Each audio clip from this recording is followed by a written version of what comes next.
भूपिंदर नाम का एक आदमी था। भूपिंदर बांस से तरह तरह के खिलौने बनाकर बेचता था। भूपिंदर का एक बेटा भी था, सुरेंद्र। सुरेंद्र उसके पापा को हर रोज खिलौने बनाते हुए देखता था। क्यों बेटा सुरेंद्र, तुम रोज यहीं पर बैठकर मुझे देख रहे हो? स्कूल नहीं जाना है क्या? अरे पापा, स्कूल में कुछ भी नहीं पढ़ा रहे हैं। अगर मैं तुम्हारे जैसा बैम्बू से खिलौना बनाने सीख लिया तो हमारे कारोबार बढ़ सकता है। सोच लो। तुम ठीक कह रहे हो बेटा। आओ, तुम्हें सब कुछ सिखा देता हूँ। ऐसा भूपिंदर ने सुरेंद्र को पूरा काम सिखा देता है। फिर एक दिन सुरेंद्र ने बोला, अरे पापा, तुम कितने साल यही खिलौने बनाओगे? क्यों ना हम कुछ बड़ी अच्छी गाड़ी बनाएं, जिससे हमारा कमाई भी बढ़ जाए। मैं सोच रहा हूँ क्यों ना हम एक बांस का ऑटो बनाकर यात्रियों को लेके जाएं। आइडिया तो बहुत अच्छा है बेटा, चलो ऐसे ही करते हैं। ठीक ऐसा सोचकर दोनों बाप बेटे मिलकर 2 दिन में एक बांस का ऑटो बना देते हैं और उसको गांव के ऑटो स्टैंड पर लेके जाते हैं। वहां पर ऑटो को खड़ा करके चिल्लाने लगे, आओ गांव वालों, आओ, नया बांस का बनाया हुआ मैजिकल ऑटो, इस पर चढ़ो और मजा लो। आओ आओ, जल्दी आओ।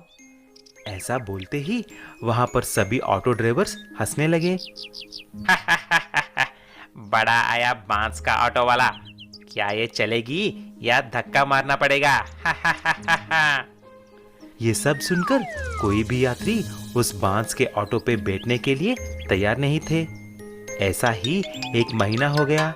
फिर एक दिन एक स्वामी जी ऑटो स्टैंड पर आए। बेटा, मुझे कोई भी बगल के गांव में मंदिर तक छोड़ देंगे? मेरे पास पैसे नहीं हैं। स्वामी जी के पास पैसे नहीं हैं, तो क्या है आपके पास? आशीर्वाद।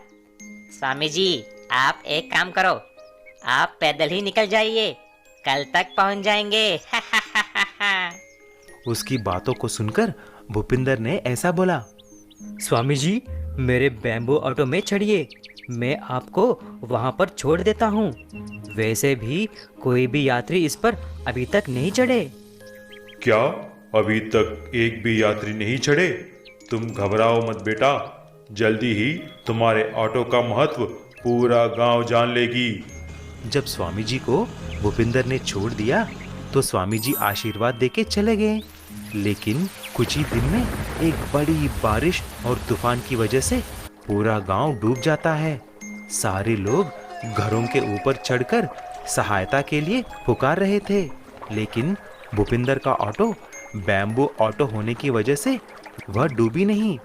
तुरंत भूपिंदर और सुरेंद्र ऑटो में जाकर सारे लोगों को एक एक करके सबको सुरक्षित जगह पहुंचा देते हैं।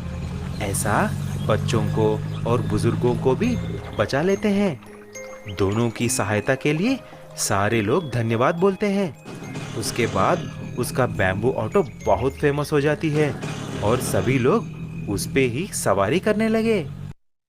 एक गांव में कमलू नाम का एक किसान अपनी पत्नी विमला और बेटे झुमरू के साथ रहता था। वो अपनी छोटी सी जमीन पर खेती करके अपने परिवार की गुजर बसर किया करता था। उसके पास बैलों की एक जोड़ी थी, जिनकी मदद से वो खेती किया करता था। उसका बेटा झुमरू स्कूल में पढ़ने जाता था। झुमरू बहुत ही होशियार था। उसे बांस के तरह तरह के खिलौने बनाना बहुत अच्छा लगता था। माँ माँ, देखो मैंने कितने अच्छे खिलौने बनाए हैं। अरे वाह बेटा, ये तो बहुत सुंदर हैं। चलो जाओ, अब अंदर जाकर कुछ खाना खा लो। ठीक है माँ। कमलू और उसका परिवार बड़े खुशी खुशी अपना जीवन व्यतीत कर रहे थे। लेकिन अचानक उस गांव में पशुओं की एक बीमारी फैल गई, जिससे गांव के सभी पशु मरने लगे। इसी बीमारी में कमलू के दोनों बैलों ने भी अपनी जान गंवा दी। कमलू बहुत दुखी हुआ। हीरा मोती, तुम मुझे छोड़कर चले गए, अब मेरा तुम्हारे बिना क्या होगा? कमलू ने अपने बैलों को बड़े ही सम्मान के साथ जमीन में दफन कर दिया और दुखी मन से अपने घर आया। कमलू को दुखी देखकर उसकी पत्नी ने कहा, आप परेशान क्यों होते हैं? भगवान कोई ना कोई रास्ता जरूर निकाल देंगे। हाँ, तुम बात तो सही कह रही हो। काश मेरे पास भी एक ट्रैक्टर होता जिससे मैं खेती कर पाता। तभी वहाँ पर झुमरू दौड़ा दौड़ा आता है और अपने माता पिता से कहता है, माँ, पिताजी, देखिए ना, मैंने बांस का ट्रैक्टर बनाया है। एकदम असली जैसा दिखता है ना? अरे वाह बेटा, तुमने तो बहुत अच्छा ट्रैक्टर बनाया है। ये तो एकदम असली की तरह दिख रहा है। पिताजी, हमारे स्कूल में ज्ञान विज्ञान प्रतियोगिता होने वाली है। मैं इस ट्रैक्टर को वहीं लेकर जा रहा हूँ। और झुमरू अपने ट्रैक्टर को उसके स्कूल में होने वाली विज्ञान प्रतियोगिता में रखता है। वहाँ सभी उसके ट्रैक्टर की बहुत तारीफ करते हैं। उसके बनाए हुए इस ट्रैक्टर के मॉडल को एक ट्रैक्टर बनाने वाली कंपनी के मालिक देखते हैं और वो झुमरू के बनाए गए बांस के ट्रैक्टर मॉडल की बहुत तारीफ करते हैं। वो झुमरू की कला से इतने प्रभावित होते हैं कि झुमरू के परिवार के लिए एक नया ट्रैक्टर भेंट करते हैं। कंपनी का मैनेजर ट्रैक्टर लेकर झुमरू के घर आता है। साहब, आप कौन हैं? और ये ट्रैक्टर? क्या झुमरू यहीं रहता है? हाँ जी साहब, वो मेरा बेटा है। बात क्या है साहब? देखो, तुम्हारे बेटे के बनाए ट्रैक्टर के मॉडल से हमारे मालिक बहुत खुश हुए हैं और उन्होंने इनाम स्वरूप ये नया ट्रैक्टर आपको भेंट दिया है। क्या सच? ये ट्रैक्टर मेरा है? हाँ हाँ, ये ट्रैक्टर आपका ही है। कहाँ है झुमरू? तभी झुमरू घर से बाहर निकलता है। उसके पिता उसे सारी बात बताते हैं। झुमरू ये सुनकर बहुत खुश हो जाता है और अपने पिता से कहता है, बाबा, देखा आपने, मेरी मेहनत कामयाब हुई। मैंने कहा था ना, मेरा ट्रैक्टर जादुई ट्रैक्टर साबित होगा। बांस की गन्ने का रस निकालने वाली मशीन। कासना गांव में गन्ने की खूब पैदावार हुआ करती थी। वहाँ के गन्ने बहुत रसीले और मीठे थे। वहाँ के लोग गन्ने की फसल होने पर उसका रस निकालकर उससे गुड़ और शक्कर बनाया करते थे। गांव के सभी लोग खुशहाल थे, लेकिन उनकी एक ही समस्या थी। वो थी गन्ने का रस निकालने वाली मशीन, जो कि गांव में सिर्फ मेहुल चौधरी के पास थी। और फसल कटने के समय लोग मेहुल चौधरी के पास जाकर उसकी मशीन में गन्ने का रस निकाला करते थे, जिसके बदले वो लोगों से पैसे लिया करता था। गांव में गन्ने की पैदावार बढ़ने के कारण मेहुल चौधरी का लालच बढ़ता ही चला गया और उसने लोगों से गन्ने का रस निकालने के ज्यादा पैसे वसूलने शुरू कर दिए। एक साल फसल कटने के बाद सभी गांव वाले मिलकर मेहुल चौधरी के पास गए।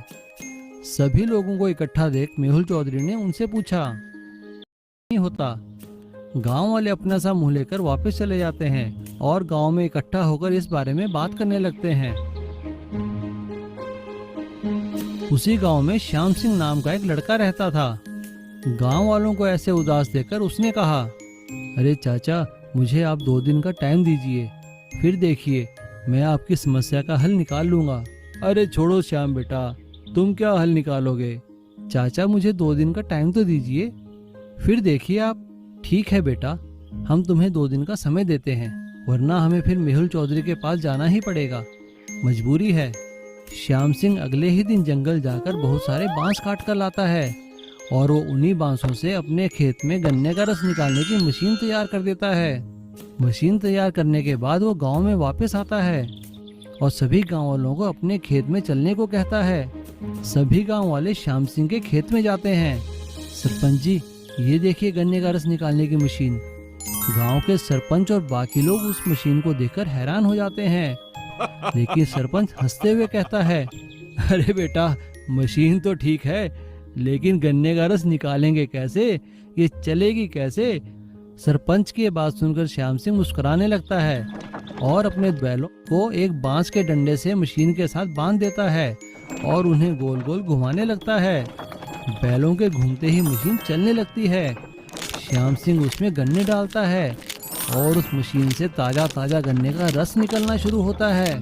यह देखकर गांव वाले बहुत खुश होते हैं। अब श्याम सिंह गांव वालों की मदद से गांव में 4 वैसे ही गन्ने का रस निकालने की मशीनें लगा देता है और इधर मेहुल चौधरी अपना सिर पकड़कर बैठ जाता है, क्योंकि अब उसके पास कोई भी गन्ने का रस निकालने नहीं आता और उसकी मशीनें जंग खाकर गल जाती हैं।